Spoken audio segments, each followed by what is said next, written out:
Hi, I'm Miraj. And I'm Nikita, and you are watching Tech It Out.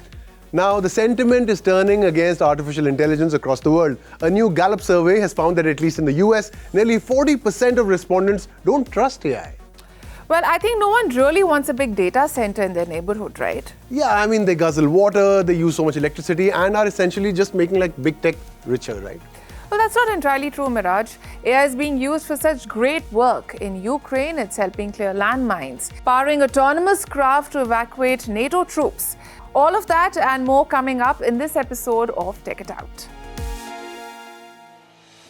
Now, even more dangerous than a combat mission in a live conflict is when a soldier gets injured and has to be evacuated under fire. Well, given that, it makes sense that militaries around the world are testing autonomous AI-powered machines that could be used for dangerous rescues. This one is called the Flowcopter FC-100. Yeah, it's pretty heavy duty. It can carry wounded soldiers, deliver critical medical supplies, and operate in all kinds of harsh conditions, all on its own. Across a training ground in Poland, a large unmanned aircraft lifts off with a different kind of mission. Not surveillance, not strikes, but rescue.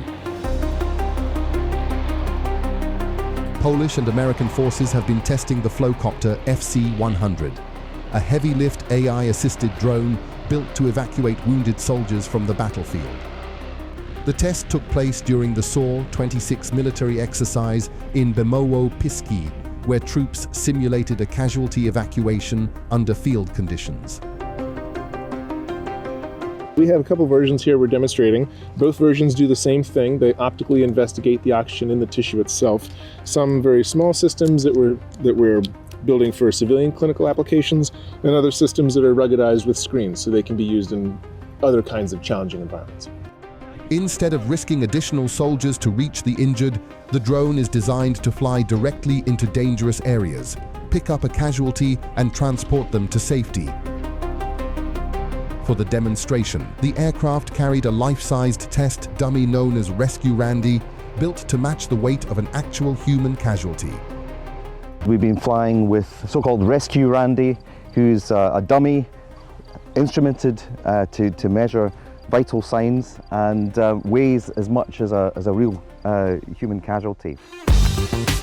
Unlike most large drones that depend on batteries, the Flowcopter uses a hydraulic system powered by a gas engine that allows it to carry heavier loads, stay in the air longer, and refuel quickly between missions. Any factory that could make a tractor could make our aircraft, but it can be sustained and maintained by people with the same skills that would maintain normal military vehicles today. They all know about hydraulics, and they all know about the electrical systems that we have.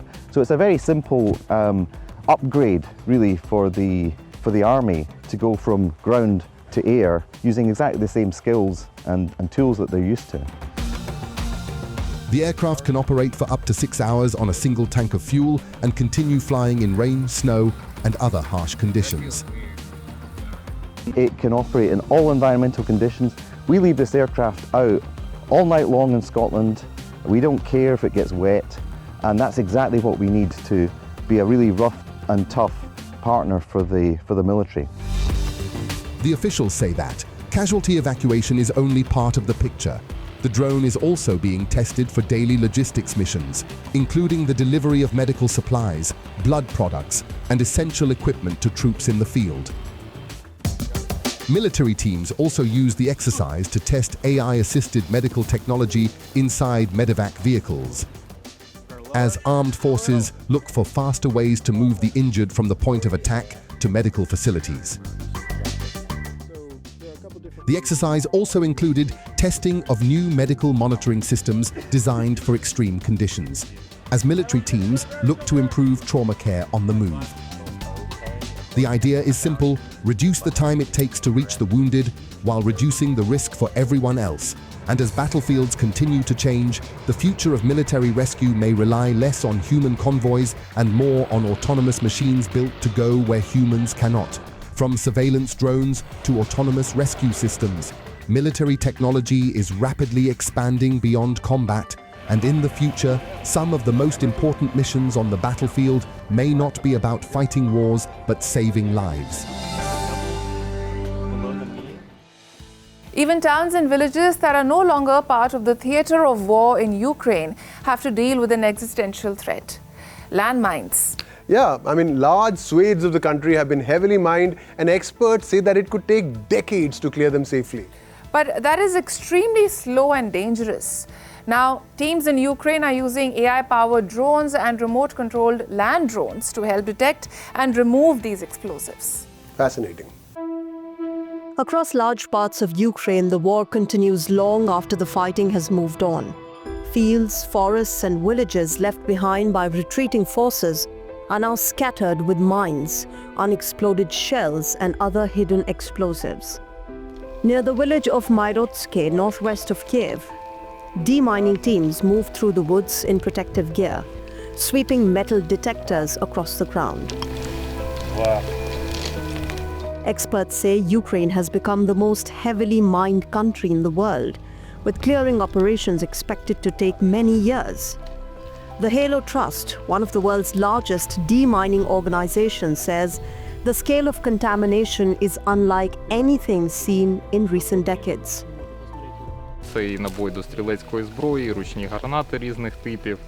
Shotgun ammunition, various types of hand grenades, artillery shells ranging in caliber from 30 to 120 millimeters. The level of contamination is extremely high. Honestly, I have not seen such a large concentration of explosive items in one place for a very long time. Масштабу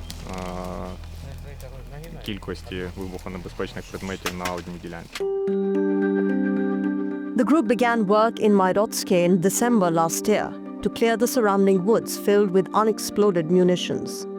Deminers say dangers remain everywhere Russian forces once occupied, even years after the front lines have shifted.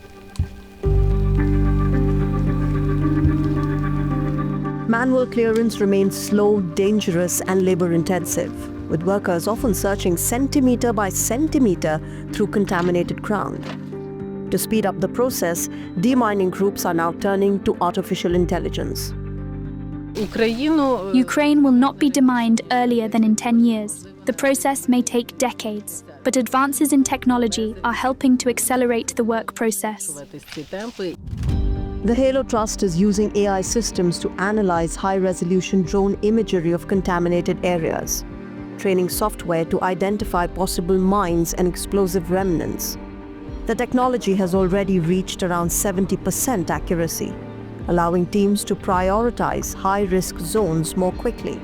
The organization says the work could still take more than a decade, but AI is helping reduce the time needed to search vast areas of land. At another demining site near the town of Ivankiv, technology is also helping keep workers further from danger. From inside a reinforced steel cage, deminers wear virtual reality glasses and use joysticks to control unmanned excavators. The remote-controlled machines dig through contaminated soil before feeding it into specialized grinders designed to destroy hidden explosives. The system allows teams to clear large areas more quickly, while reducing the risk of direct human exposure. Кожним знайденим ВНП, з кожної детонації, яка With every explosive object found, with every detonation that takes place in the pit, it inspires, adds confidence that you are not in vain here, that you are helping the country, that you are cleaning the land, saving someone's life. що очищаєш землю, рятуєш чиєсь життя. Automation, drones, and AI have become increasingly important to Ukraine's demining efforts. Many of the same technologies transforming modern warfare are now being used to clean up its aftermath. But even with advanced technology, demining remains a high-risk job.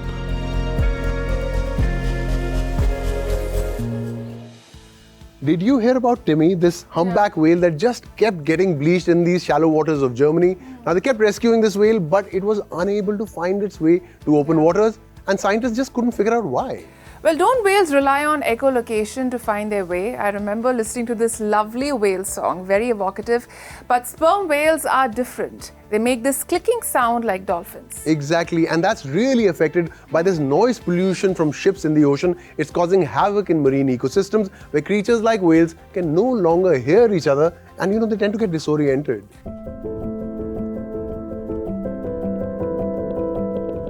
Deep beneath the ocean, sperm whales move through dark waters. Communicating through powerful clicks, these sounds travel over long distances, helping them navigate, hunt, and possibly interact with each other. Scientists have known about these vocalizations for decades, but understanding them has remained a challenge. And that is because sperm whales dive to extreme depths more than 1 kilometer below the surface and can stay underwater for nearly an hour. Traditional tracking methods have their limits, devices fall off and stationary sensors lose contact as whales move away. Now, researchers from Project CETI are using a different approach, an autonomous underwater vehicle known as a glider. They're underwater vehicles that just work on buoyancy. So they go up and down by kind of moving this little bladder back and forth. So they're very slow and they're very efficient, but they can travel for months and almost, I believe, years at a time. Some of them have actually crossed like entire oceans in one mission. Unlike conventional systems, this robot does not just record data. It listens, it analyzes, and makes decisions in real time, allowing it to follow whales as they move through the ocean. The glider operates using buoyancy, moving up and down through the water without propellers. And this makes it highly efficient and capable of traveling for months, even years, across oceans. But its key advantage is its ability to adapt. It can continuously update its path, staying with a single whale for extended periods. Imagine how valuable it would be if we could have the first year of life of every vocalization coming out of a baby whale. That would be very helpful for our linguistics and artificial intelligence and marine biologists to kind of look at the language of sperm whales. It could even help understand how young whales learn to communicate. Beyond communication, the technology may also reveal how whales respond to human activity.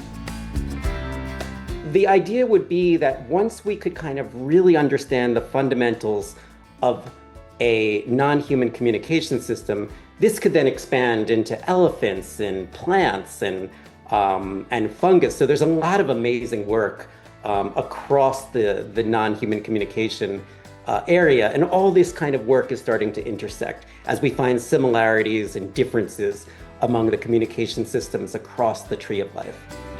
From shipping noise to offshore construction, the ocean is becoming increasingly loud.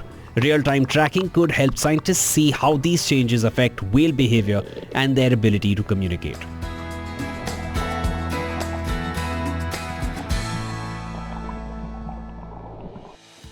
World AI. AI embedded in humanoids that allows these machines to operate in the real world. That is the goal in any case. Yes, but even the AI in humanoids has to be trained. Now, machine learning has come a long way.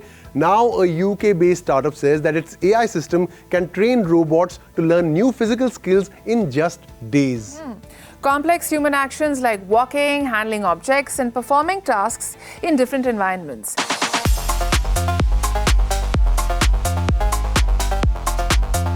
A UK-based startup, Humanoid, has developed an AI system that can teach robots new physical skills in days rather than months. Inside Humanoid's London office, a robot glides across the floor, raises its arms and grasps objects with mechanical hands.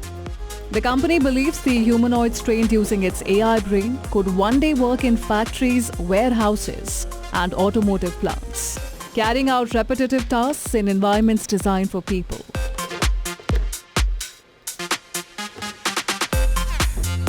Humanoid calls its AI system Kinetic, a vision language action model designed to help robots understand their surroundings, process human instructions, and control their movements in real time. We've built our own proprietary VLA model, Vision Language Action model, that help robots do different tasks in real world with human speed. And this is, and also a robot can learn new skills, new use case, even in a couple of days. Humanoid says its AI-driven approach allows its robots to learn tasks with human-like speed, marking a shift from earlier generations of industrial robots which relied heavily on pre-programmed movements. One of the biggest challenges for humanoid robots is learning how to walk. But Humanoid says its alpha biped prototype learned to walk in just 48 hours. Rather than coding every movement manually, the company created a highly detailed digital version of the robot, allowing it to train inside a simulation. So when we say that we trained the robot to walk in just 48 hours, what we actually did was we created this very high fidelity model of the robot, not just the surface level features, but also how do the individual actuators, the motors work themselves. Humanoid says the system experienced more than 10,000 years of virtual walking training, compressed into just 2 days. The same technology could also be used to teach workplace tasks. A human can demonstrate a job using the robot's cameras and grippers, while the AI system learns from the data. Humanoid is initially targeting industrial sectors, including logistics, manufacturing, warehousing, and automotive suppliers. The company has already demonstrated both wheeled humanoid robots and a two-legged version designed to operate in human spaces. Humanoid says its advantage lies in building the entire system itself, from the robot hardware to the AI models and software applications. But the company is entering an increasingly competitive race, with firms including Figure AI, Agility Robotics, and Tesla also developing humanoid machines for the workplace. So Nikita, that's a reasonably strong case that you've made for AI being used for good, but I am still going to play devil's advocate. I mean, the AI that we interact with, ChatGPT, etc., is fun, but it's not the same AI that's being used by, say, the Pentagon or even big enterprises. Well, what's your point exactly, Miraj? I suppose what I'm trying to say is that people are turning against AI because they fear it's going to take their jobs, and these data centers have such a huge environmental cost in terms of water and electricity. No wonder people are protesting. I mean, why should they support it is my question. So when free-to-use AI can do wondrous things, you think people will come around? I really don't know. What do you feel about AI? Think about that this weekend. Tell us in the comment section on YouTube and keep watching WION World is One. Until next week, bye-bye.